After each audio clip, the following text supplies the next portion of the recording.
संतोषी माता की जय। संतोषी माता की व्रत कथा। एक गांव में एक बुढ़िया रहती थी जिनके 7 बेटे थे।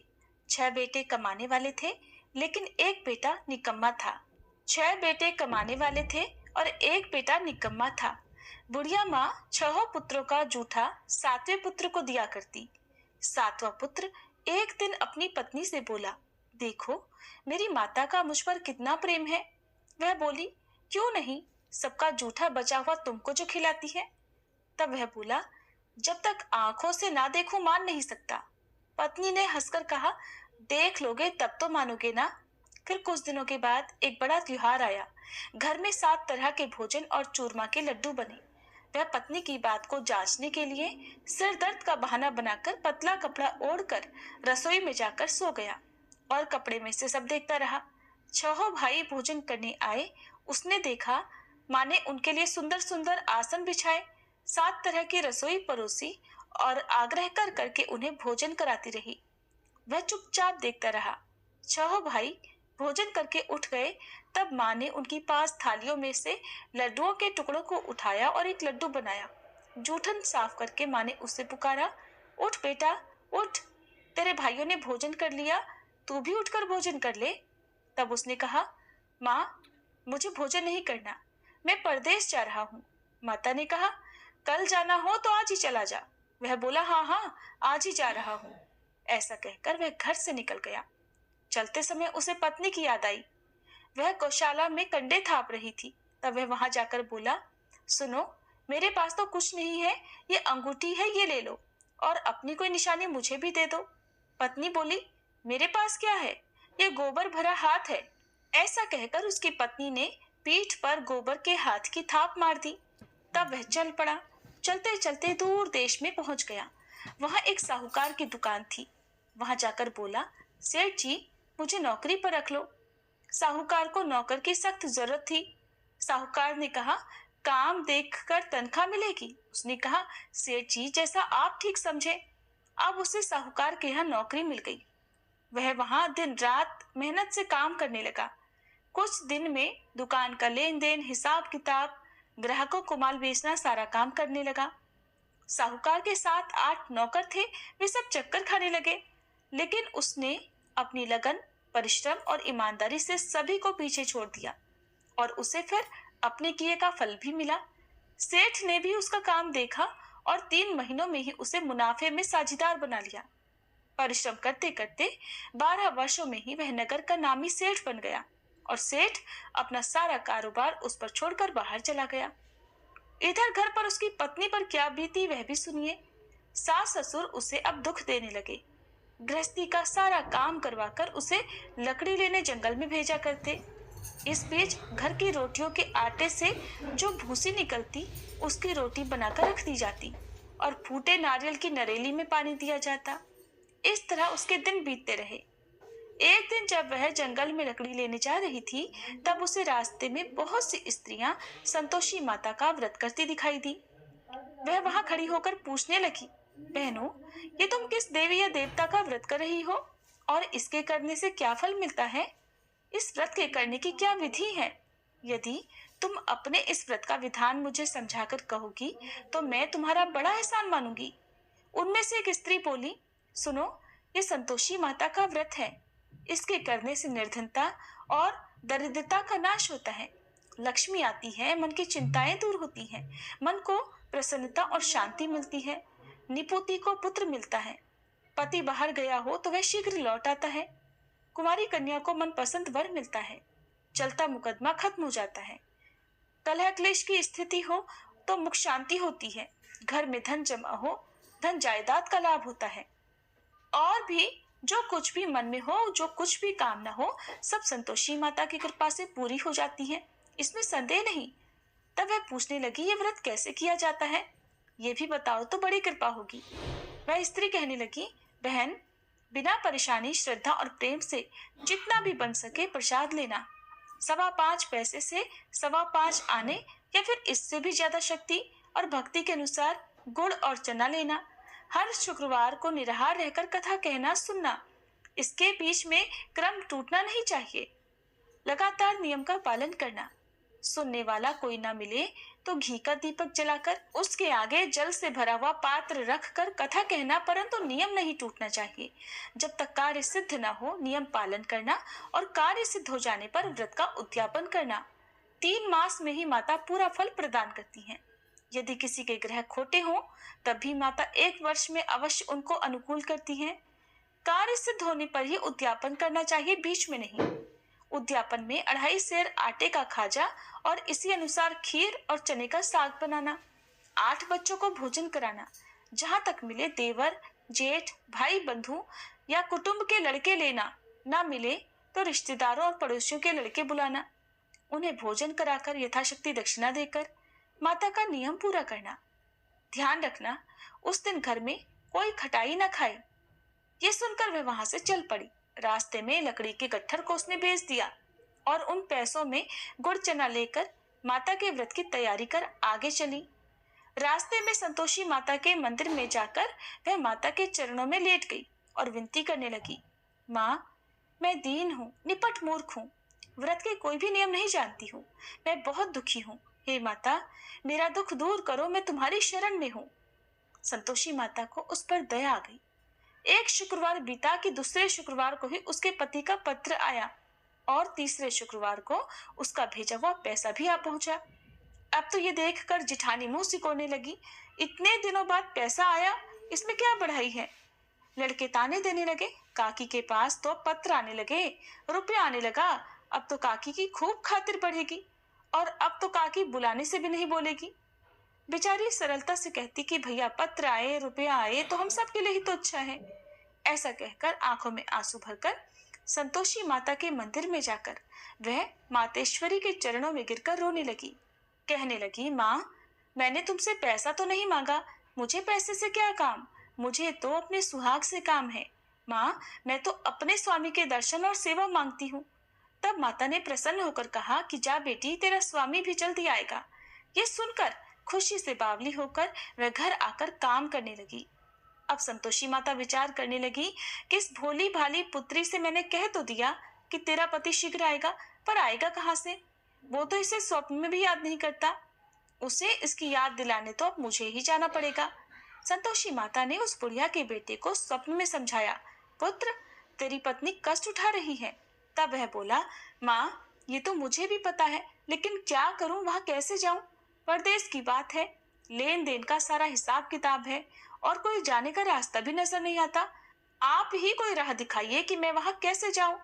तब संतोषी माता कहने लगी, सवेरे नहा धोकर संतोषी माता का नाम ले, घी का दीपक जलाकर दंडवत कर और दुकान पर जाकर बैठना। देखते देखते तेरा लेन देन सब चुक जाएगा और जमा माल बिक जाएगा। सांझ होते होते धन का ढेर लग जाएगा। अब तो वह अगले दिन सुबह बहुत जल्दी उठा। उसने अपने मित्रों परिचितों से स्वप्न में माता द्वारा कही गई बात कह सुनाई। वे सब उसकी बात सुनकर उसकी खिल्ली उड़ाने लगे। कहने लगे, कहीं कभी सपने की बात भी सच्ची होती है क्या? लेकिन उनमें एक बूढ़ा व्यक्ति बहुत समझदार था। वह बोला, देखो भाई, मेरी बात मानो। इस तरह सच या झूठ कहने के बदले देवता ने जैसा कहा है वैसा ही करना। तेरा क्या जाता है? अब बूढ़े व्यक्ति की बात मानकर नहा धोकर उसने संतोषी माता को प्रणाम किया, फिर घी का दीपक जलाकर दुकान पर जा बैठा और जैसा संतोषी माता ने कहा वैसा ही हुआ। शाम तक धन का ढेर लग गया। वह हैरान हो गया। मन में संतोषी माता का नाम लेकर प्रसन्न होकर घर जाने के लिए गहने, कपड़े और सामान खरीदने लगा। सब काम से निपट कर वह अपने घर को रवाना हुआ। उधर उसकी पत्नी जंगल में लकड़ी लेने गई थी। लौटते समय थक जाने के कारण वह संतोषी माता के मंदिर पर विश्राम करने बैठ गई। ये तो उसका रोज रुकने का स्थान था। तब धूल उड़ती देखकर उसने माता से पूछा, हे माते, ये धूल कैसे उड़ रही है? संतोषी माता ने कहा, पुत्री, ये देख, तेरा पति आ रहा है।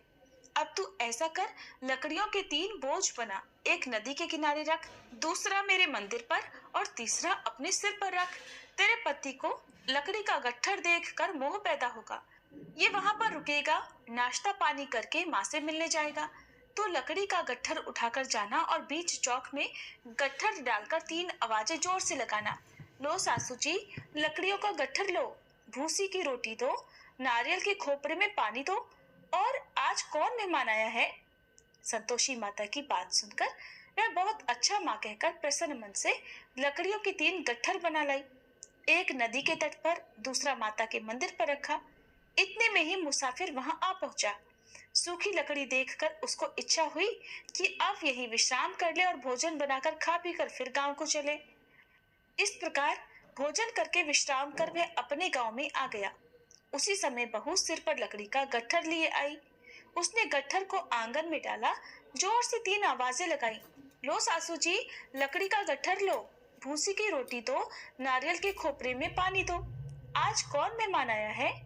ये सुनकर सास ने अपने दिए हुए कष्टों को भुलाने के लिए कहा, बहू तू ऐसा क्यों कह रही है? तेरा पति ही तो आया है।